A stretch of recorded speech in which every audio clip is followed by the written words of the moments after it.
Bien, un petit peu dans la lignée de ce qui vient d'être évoqué de façon beaucoup moins technique, mais sous un angle plus financier, on va dire, de financement, je vais vous présenter la lecture qu'on peut avoir en économie de l'intelligence artificielle, avec deux thématiques qui ne sont pas les seules qu'on peut avoir, mais quelle va être la structure des marchés qui va émerger, et on voit déjà à quoi ça va ressembler. On connaît les noms des probables grands arrivants. Et puis la deuxième conséquence, c'est quelles vont être les refontes sur le marché du travail, quels vont être les métiers qui vont disparaître, les métiers qui vont émerger, et quelles sont les questions qu'on peut se poser derrière, ce que je n'aborderai pas, notamment en termes de système éducatif.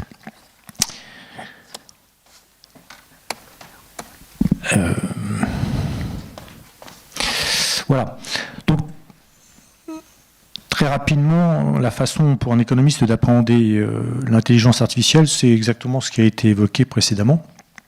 Donc je vais évoquer ces 5 points, les espoirs de croissance qu'on a derrière avec cette potentielle 4e révolution industrielle, les chiffres qu'on projette dessus en termes de PIB et puis d'accroissement de la productivité, et puis des éléments objectifs tout bêtes qui vont déterminer la hiérarchie internationale, on va dire la géopolitique de l'IA sur des données objectives, on va dire, donc les puissances de calcul, ce qui a été évoqué, de la donnée, des budgets d'investissement et des brevets déposés.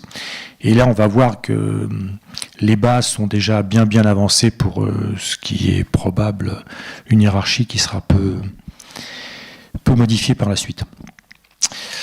Donc une petite définition, je ne vais pas revenir dessus, on a déjà évoqué, juste pour faire voir la vitesse à laquelle ça a émergé. Ça a stationné pendant 60 ans, hein, ça fait 60 ans qu'on parle d'intelligence artificielle entre les premiers concepts et les premiers articles, et puis une accélération très rapide, vous voyez, sur les 20-30 dernières années. Donc on a commencé par des algorithmes bancaires, qui était fondé sur de la donnée basique de saisie avec des objectifs de contrôle de la fraude. Et puis, depuis une petite dizaine d'années, on a une accélération très rapide de l'ensemble des moyens techniques qui vont permettre une émergence de l'intelligence artificielle avec toutes les limites qu'on vient de voir précédemment.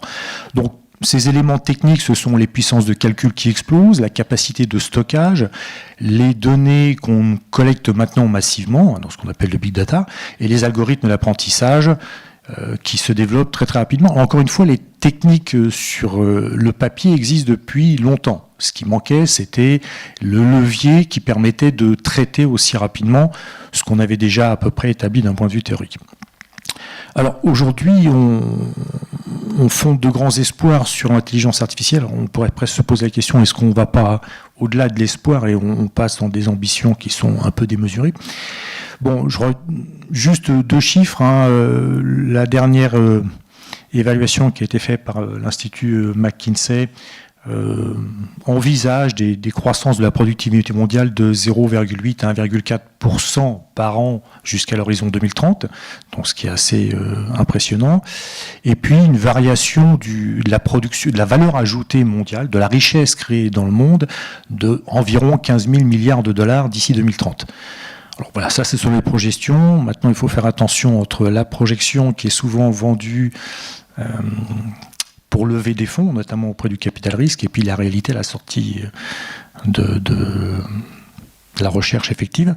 Donc ça, c'est quelque chose qu'on a déjà vu dans plusieurs domaines et qui pourrait se renouveler dans le cadre de l'intelligence artificielle. Donc, des ambitions très importantes. Est-ce qu'il n'y a pas une partie de bluff pour lever des fonds jusqu'à raconter des choses qui ne sont pas exactement la réalité qu'on verra à la sortie. Ah, bon, j'ai un petit graphique qui a été un peu vite, je ne sais pas revenir en arrière. Bon. Ok. Ah oui. Donc voilà différentes projections qui ont été faites par différents instituts. Donc vous voyez, on a un décollage grosso modo à partir de 2020-2021 et puis vous avez des taux de croissance qui sont plus ou moins linéaires. Alors on voit qu'il y a quand même une grande diversité des projections, ce qui veut quand même dire que tout ça est en pointillé. On n'est pas du tout sur du solide en termes de projection économique, de croissance et puis d'augmentation de la productivité. Et c'est ce qu'on va retrouver un petit peu dans les 2 points que je vais évoquer par la suite. on est quand même, en termes de conséquences économiques, dans du domaine limite spéculatif sur ce à quoi on peut s'attendre. Tout ça repose sur des analogies de choses qu'on connaît, mais qui ne sont pas complètement reproductibles dans le cas de l'intelligence artificielle, où on a quand même une rupture de modèle économique. On a certaines analogies, mais une certaine discontinuité par rapport à ce qu'on connaissait précédemment. Bon, tout ça sont quand même des organismes qui sont assez compétents dans le domaine de l'électronique, de l'informatique, donc on peut quand même se poser la question sur une telle diversité de projections. Dans les éléments de base technique, donc j'évoquais quelques points. Donc première chose, la capacité de calcul. Quand on regarde la répartition mondiale de la capacité de calcul, on va faire rapide sans rentrer dans le détail, il y a 2 points qui émergent. C'est la suprématie des États-Unis en termes de puissance de calcul par rapport au parc qui est établi, et la suprématie de la Chine en termes de capacité de calcul. Donc bien faire la différence. Vous avez une intensité de la puissance calculatoire, je ne sais pas si on pourrait évoquer ça comme ça, qui est beaucoup plus forte aux États-Unis et aussi au Japon. Et inversement, vous avez plutôt du nombre de machines en Chine et aussi en Europe. Donc on voit des spécialisations qui se dessinent au niveau international et d'éventuelles complémentarités qui pourraient jouer entre différents intervenants. Donc je regardais juste les parcs, vous voyez la puissance de calcul, là, les États-Unis on a 38%, le graphique de gauche, et la capacité de calcul, donc le nombre de machines disponibles, là je ne parle plus de rapidité d'exécution, on a 44% du parc mondial des 500 plus gros calculateurs qui est détenu par la Chine. La part de l'Europe est à chaque fois assez faible. On est de l'ordre de 10-12% quand vous compilez les 3 pays principaux qui sont la France, les États-Unis et le Royaume-Uni et l'Allemagne dans le domaine de l'intelligence artificielle. Si vous regardez maintenant par constructeur, là, la suprématie de ces 2 grands est encore plus forte. Vous avez 2 constructeurs non américains, chinois qui émergent. En Europe, vous avez Bull. Et aux États-Unis, au Japon, je persiste, vous avez Fujitsu. Le reste, ce sont des fabricants américains ou des fabricants chinois.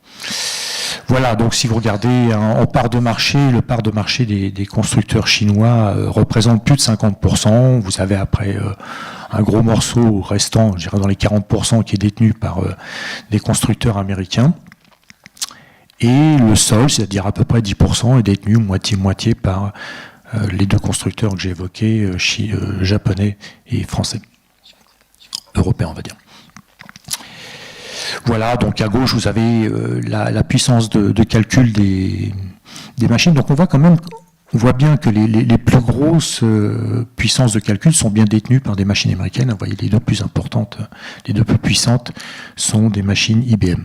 Alors IBM qu'on retrouve en termes d'excellence, mais qu'on retrouve beaucoup moins en termes de quantité sur le marché. Deuxième élément essentiel pour l'intelligence artificielle, on l'a évoqué, la data. Donc la data, pour un économiste, quelles sont les conséquences? On voit un premier critère, c'est un avantage au volume. Clairement, plus vous avez de data, plus vous pouvez faire travailler vos algorithmes d'apprentissage, et plus on a des chances éventuellement d'obtenir des résultats pertinents. Alors, il y a des domaines dans lesquels c'est assez facile d'obtenir de la data. Donc, vous voyez, les banques, les paiements mobiles, les hôpitaux, la distribution, réseaux sociaux, la cartographie. Ce qu'il faut voir derrière, ce sont les acteurs qui interviennent sur ces marchés. Donc les acteurs, on voit très bien, paiement mobile, quels sont les grands acteurs, les fintechs qui émergent maintenant, mais aussi des acteurs qui commencent à rentrer sur ce marché. Bon, la dernière annonce qui a été faite, c'est Google qui annonce une banque mobile. Donc on voit bien que ces acteurs ont déjà beaucoup de données et beaucoup de portes d'entrée pour collecter de la donnée. Réseaux sociaux, bien sûr. Hôpitaux, on a une certaine législation en Europe. Cette législation n'est pas celle qui est appliquée partout. Vous avez certains pays où l'utilisation de la donnée privée est encouragée par l'État, pour ne pas la mentionner, en Chine.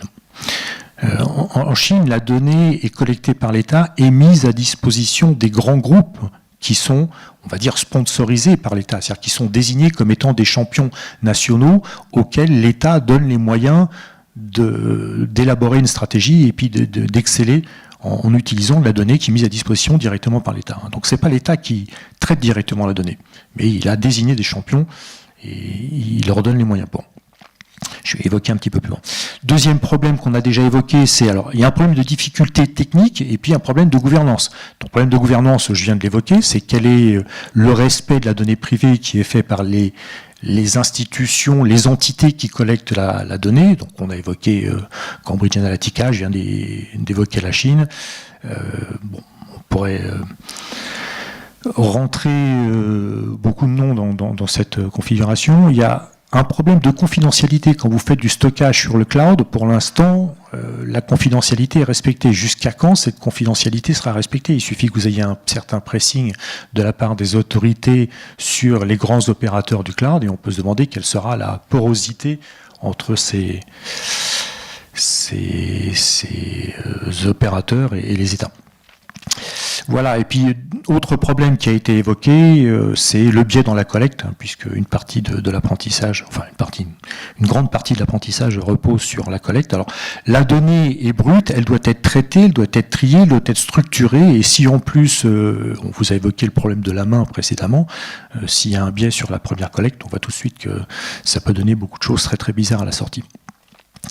Voilà, et puis techniquement, il y aura un problème de stockage, puisque on a bien compris que la donnée était essentielle, donc on va chercher à ramasser le plus possible de données, mais les données, il faut les stocker, et les capacités, les besoins de stockage explosent. Et là, on va avoir un problème, je dirais, bêtement de compatibilité avec des objectifs, par exemple, de réchauffement climatique. Vous faites du stockage, le stockage, ça consomme de l'énergie, ça dégage de la chaleur, on fait quoi ? Alors pour l'instant, la solution, c'est les mettre dans les mers arctiques, mais enfin, même là, on va finir par réchauffer. Donc il y a un problème de compatibilité du système technique avec la trajectoire économique générale qu'on souhaiterait pour l'humanité au sens large. Voilà, donc des tendances qui vont un petit peu dans le mauvais sens, on va dire. C'est la 5G et puis la captation de données en temps réel. Alors, on voit très bien l'efficacité que ça peut avoir en termes d'optimisation de la consommation d'énergie pour l'utilisateur. Maintenant, il va falloir traiter cette donnée, il va falloir la stocker, et là, on va avoir de la consommation d'énergie. Donc, quel est l'équilibre entre l'énergie qui est économisée à la sortie et puis ce qu'on doit consommer pour pouvoir traiter cette donnée? Voilà, et puis dernière tendance, c'est l'utilisation en entreprise.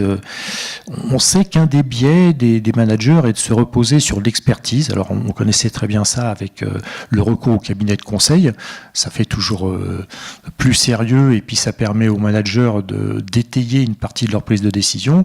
Le risque serait aussi d'utilisation forcenée à l'intelligence artificielle pour se donner un vernis de objectivité dans la prise de décision.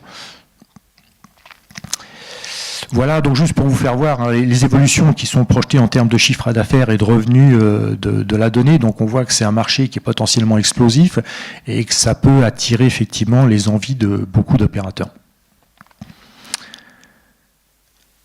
Troisième point, l'investissement. Donc l'investissement, alors là je pourrais vous assommer sous les chiffres, donc on va en sortir juste quelques-uns.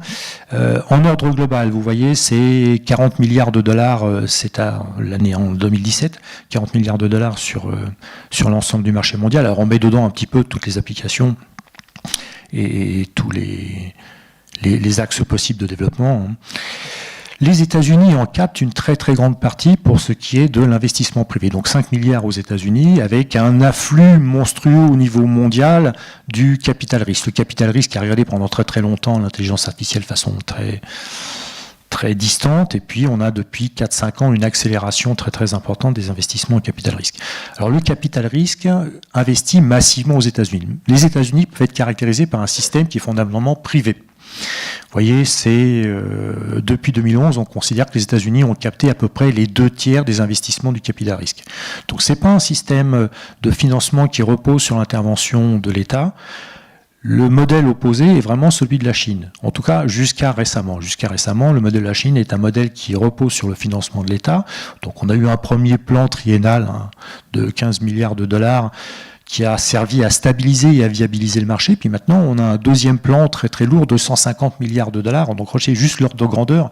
150 milliards de dollars, c'est le plan gouvernemental chinois. Le plan gouvernemental européen, français, c'est 1,5 milliard d'euros. Donc, on voit la différence d'échelle. Voilà, donc ce plan stratégique, alors, il est allé en 3 phases. Alors, ce qui est un petit peu inquiétant, c'est de voir la façon dont c'est programmé. C'est programmé, on va dire, à la japonaise, de façon très très rigoureuse, avec des objectifs à atteindre, avec des étapes successives. Donc il y a 3 étapes qui sont très très claires dans le plan chinois, avec, vous voyez, une première étape de rattrapage, une deuxième étape d'être leader, ou en tout cas d'amener de l'innovation dans des domaines relativement basiques, avec à terme l'objectif d'être en leadership mondial. Alors, ça peut paraître un petit peu prétentieux.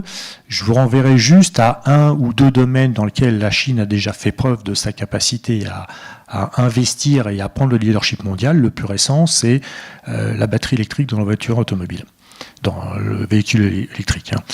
Aujourd'hui, vous avez un leadership qui est chinois et un petit peu coréen et un petit peu japonais. Les Européens sont aujourd'hui absents. On a lancé un plan, mais est-ce qu'il n'est pas un petit peu trop tard? Donc voilà, il y a des domaines dans lesquels la Chine a fait preuve de sa capacité à se fixer des objectifs et à respecter ses objectifs. Je pourrais citer aussi 2 autres exemples de l'investissement chinois. Donc, vous voyez, State Grid Corporation of China, donc, qui est le monopole public de distribution de l'électricité en Chine, donc l'équivalent de RTE, c'est aujourd'hui un investisseur massif dans l'intelligence artificielle. Donc, bien sûr, vous avez l'État derrière. C'est un leader. Alors peut-être pas au niveau mondial, il doit arriver dans les 5/10e, mais en tout cas c'est le leader chinois en termes de détention des brevets et des publications. Le deuxième intervenant, vous voyez systématiquement dans les classements de publications de brevets, c'est l'Académie des sciences chinoises. Donc on a une présence très très forte des institutions publiques chinoises dans la recherche à un niveau presque 100 fois celui niveau européen. Bien, vous voyez le nombre de brevets, donc il y a une slide un petit peu plus loin sur le nombre de brevets, on va voir qu'effectivement c'est impressionnant, aussi bien au niveau des institutions publiques que privées qui sont en train de monter en puissance. On a encore un leadership américain et japonais dans une moindre mesure, mais en termes de masse, la Chine est en train de montrer très très rapidement. Ce que je n'ai pas évoqué ici, c'est aussi la montée du capital risque en Chine. Le capital risque, vous souhaitez juste après, représentait 3% en Chine en 2015. Enfin, plutôt, la Chine captait 3% du capital risque dans l'intelligence artificielle en 2015. Aujourd'hui, c'est le 2e marché après les États-Unis. Donc vous avez une attractivité très très forte de la Chine qui est passée de inexistant sur les radars il y a 5 ans à aujourd'hui le 2e pôle en termes d'attractivité des investissements. Voilà, alors à côté vous avez d'autres intervenants, l'Inde, le Canada, le Japon, l'Israël. Israël est intéressant, on voit bien le cas d'un système productif qui investit massivement sur une technologie où vous avez, on va le voir encore une fois juste après, un tout petit pays qui capte une part plus que significative du capital risque mondial. L'Allemagne, la France. Voilà, quand vous regardez les firmes leaders, vous avez les grands qu'on connaît, donc les GAFAM auxquels il faut rajouter IBM, vous avez les opérateurs informatiques, Intel, Qualcomm, et puis tout le secteur informatique et électronique. D'accord, en Chine, ici j'ai oublié de rajouter... non, je l'ai mis. Un opérateur, donc les grands qu'on appelle les BATHX, il faut rajouter Huawei, qui sont bien sûr des groupes qui sont leaders sur leur marché, que ce soit le marché des réseaux sociaux, du commerce, du e-commerce, des moteurs de recherche. Donc là, ce sont des opérateurs qui sont en position de monopole, de position dominante sur le marché, exactement l'équivalent de ce que sont les GAFA sur leur marché américain, qu'ils sont en plus sur les marchés occidentaux, y compris européens. Ce que vous avez en plus en Chine, ce que j'évoquais tout à l'heure, c'est la labellisation, c'est-à-dire un appui officiel de la part du gouvernement chinois qui va mettre à disposition des données qui sont captées par les institutions publiques à disposition de ces groupes privés. Voilà, et puis... la slide après va être particulièrement évocatrice, c'est l'intensité des dépenses en R&D. Quand vous regardez le montant des dépenses par rapport soit à la production du pays, soit par rapport au chiffre d'affaires, on voit qu'on est dans une toute autre logique dans les entreprises privées par rapport aux groupes publics. Voilà, donc j'ai marqué c'est très supérieur à celle des États. Vous allez voir, la recherche et développement d'Amazon, c'est supérieur au budget de la NASA et c'est à peu près 5 fois le budget du CNRS. Donc on voit le rapport de force qui est en train de s'établir entre les opérateurs privés et les opérateurs publics. Donc voilà pour l'investissement total à gauche. Donc vous voyez la croissance très très rapide. En 2012, on est à un niveau, je n'avais pas le montant, mais enfin on doit être de l'ordre de 3 milliards de dollars. Aujourd'hui, on est à peu près 40 milliards de dollars. Donc vous voyez la croissance très très rapide en moins de 10 ans. Et puis la part des États-Unis qui reste toujours conséquente. Le graphique à droite, vous avez la croissance des investissements de capital risque dans l'intelligence artificielle. Donc là, c'est pareil. Vous voyez, en 2011, quelque chose d'assez ridicule. Hein. On était à l'ordre de 1 milliard de dollars. Aujourd'hui, on est à 19 milliards de dollars. Voilà. Pour 2018, on n'avait que les publications du premier semestre. Donc, on peut imaginer que le taux de croissance est aussi important. Ce que vous voyez aussi sur ce graphique, c'est la répartition. Vous voyez que les États-Unis sont encore majoritaires, de l'ordre de 50% à peu près. La Chine, c'est de l'ordre de 40%, l'Union européenne de l'ordre de 8%, et puis vous voyez en haut Israël, qui représente un montant, on va dire, loin d'être négligeable compte tenu de la taille du pays. Donc il est tout à fait possible d'avoir une spécialisation très très forte dans ce domaine, faut-il s'en donner les moyens. Voilà, donc le deuxième graphique qui est très parlant pour l'intensité, vous avez donc en jaune soit le PIB, soit le chiffre d'affaires. Donc à gauche c'est le PIB puisqu'on parle de pays, à droite ce sont des chiffres d'affaires. Et puis ce que vous avez en rouge, c'est le rapport, excusez-moi, c'est pas le PIB, c'est la dépense totale en R&D. Quand c'est précisé en intelligence artificielle. En rouge, le petit point que vous avez en rouge, c'est le rapport de ces dépenses de R&D par rapport au chiffre d'affaires. D'accord ? Donc le point rouge est bien le rapport, le point jaune, c'est le montant total. Voilà. Vous voyez la France, alors si vous regardez déjà les dépenses totales de l'État français, de la France, État français plus dépenses privées, vous voyez que ces dépenses totales de R&D sont inférieures aux dépenses totales des 5 GAFAM cumulés. C'est les deux premières barres à gauche. Donc la France, ça représente moins que les GAFA plus Microsoft. Et puis après, vous regardez les autres pays. Donc les autres pays, vous voyez les dépenses en R&D, vous voyez que la Corée est bien au-dessus. Bien.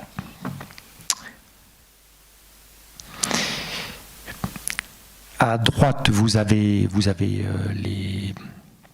les firmes. Donc en firme, c'est beaucoup moins important. Par contre, quand vous regardez l'intensité, le rapport, le montant est aussi astronomique par rapport à ce qu'on fait dans les États. Ça va être très dur. Les brevets, je vais rapidement puisqu'on a un problème de temps. Dans les 20 premiers, vous avez 3 Américains, vous avez une quantité assez impressionnante, 12 de mémoire de Japonais, vous avez quelques Coréens, 3 Coréens, vous avez 1 d'Européens, Siemens qui est 11e. Donc on voit que les brevets dans ce domaine sont une affaire extérieure. Est-ce que la R&D est favorable à la concurrence ? Donc, je ne sais pas comment je vais faire. Si vous regardez les deux graphiques à gauche et à droite, ce qu'on a à gauche, c'est la productivité globale des facteurs, donc l'augmentation d'efficacité, tout ça c'est du taux de croissance, l'augmentation d'efficacité des facteurs de production. On voit que cette augmentation est à peu près stable, mis à part le pic de 2008-2010, où on sait qu'il y a eu des choses. Voire tendance à la baisse. Ce que vous voyez à droite, c'est la hausse des dépenses de R&D. Conclusion, il faut dépenser des sommes de plus en plus astronomiques pour obtenir à peu près le même rythme de croissance, d'augmentation de la productivité. Donc ça, c'est un petit peu inquiétant. Ça veut dire que le progrès technique est de plus en plus coûteux. Deux graphiques pour illustrer ça. Donc là, vous avez la microélectronique. Ce que vous avez en bleu, ça serait le nombre de chercheurs qu'il aurait fallu pour garder la loi de Moore, donc qui est un indicateur du progrès technique, si on était resté au même rythme qu'il y a 20 ans. Ce que vous voyez en vert, c'est le nombre de chercheurs qu'on a eu besoin de recruter pour garder le même rythme de progrès technique. Donc on voit que le progrès technique est de plus en plus consommateur, non seulement en termes financiers, mais aussi en termes de chercheurs. Deuxième illustration, c'est le cas de la pharmacie. Ce que vous avez en vert, c'est le nombre de chercheurs. Ce que vous avez en bleu, c'est le nombre de molécules déposées. Donc de moins en moins de molécules pour de plus en plus de chercheurs. Pour le numérique et Internet, on a aussi des leçons qu'on pourrait en tirer. Bon, pour aller rapidement, ce qu'on voit, c'est qu'il y a un coût d'entrée énorme, et plus vous mettez beaucoup à l'entrée, plus vous êtes en train de construire des barrières qui vont empêcher de nouveaux entrants. Vous avez un effet cumulatif à l'investissement qui est très très net. Alors, que constate-t-on sur les budgets de R&D des grands leaders? Alors, ce qu'on voit, c'est que dans un premier temps, ils investissent massivement pour avoir une position leadership. Dans un deuxième temps, ce qu'ils vont faire, c'est investir ces budgets de R&D, ils vont les consacrer à verrouiller leur part de marché. Donc en faisant du lobbying, en déposant des brevets qui sont bloquants, en rachetant éventuellement des PME, des startups qui risquent d'être potentiellement des concurrents à long terme. Voilà, donc il y avait un des fondateurs de Facebook qui disait qu'en fait Facebook avait tué l'innovation et que c'était maintenant une stratégie délibérée. Voilà, quand vous regardez les firmes leaders sur le marché, on peut s'inquiéter. Vous regardez, vous voyez Google, Apple, enfin les GAFAM, plus les 3-4 entreprises chinoises pour lesquelles on a des données disponibles. Vous voyez leur part de marché. Leur part de marché, donc ce sont les petits points, les petits carrés. On voit que ces parts de marché sont très très importantes. Vous êtes à 30, 50, 80%, 90% pour ceux qui sont les plus gros. Conclusion, la concurrence est déjà morte avant d'exister.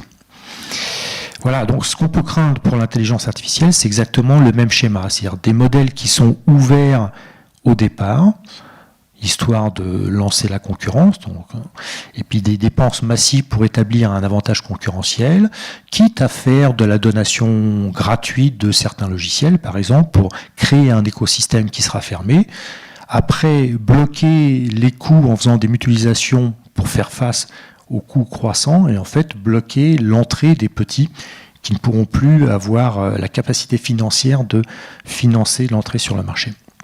Et puis le rachat des startups. Voilà. Après, que se passera-t-il? Est-ce que l'intelligence artificielle permettra de faire des économies de coûts, si par exemple l'intelligence artificielle arrivait à s'auto-augmenter, ou au contraire, est-ce qu'on aura ce qu'on a obtenu pour ce qu'on a déjà constaté pour les autres marchés, des coûts croissants et donc une sortie progressive de toute concurrence possible, voire la captation de valeur ajoutée sur d'autres secteurs. Voilà, le montant des acquisitions, vous voyez en haut, c'est Google. Google, Amazon, Apple, Intel, Microsoft.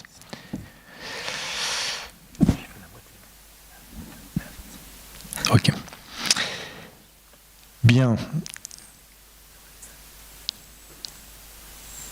Même chose pour le cloud. Pour le cloud, vous voyez la part de marché d'Amazon, c'est aujourd'hui le tiers du marché, suivi de Microsoft et Google. Donc vous prenez ensuite, vous voyez encore IBM, etc. Donc là, c'est pareil, le marché est détenu déjà par des gros intervenants américains. Quelle sera la part disponible pour d'autres opérateurs? Voilà, je vais m'arrêter là parce qu'on est un peu limité par le temps. Donc, merci.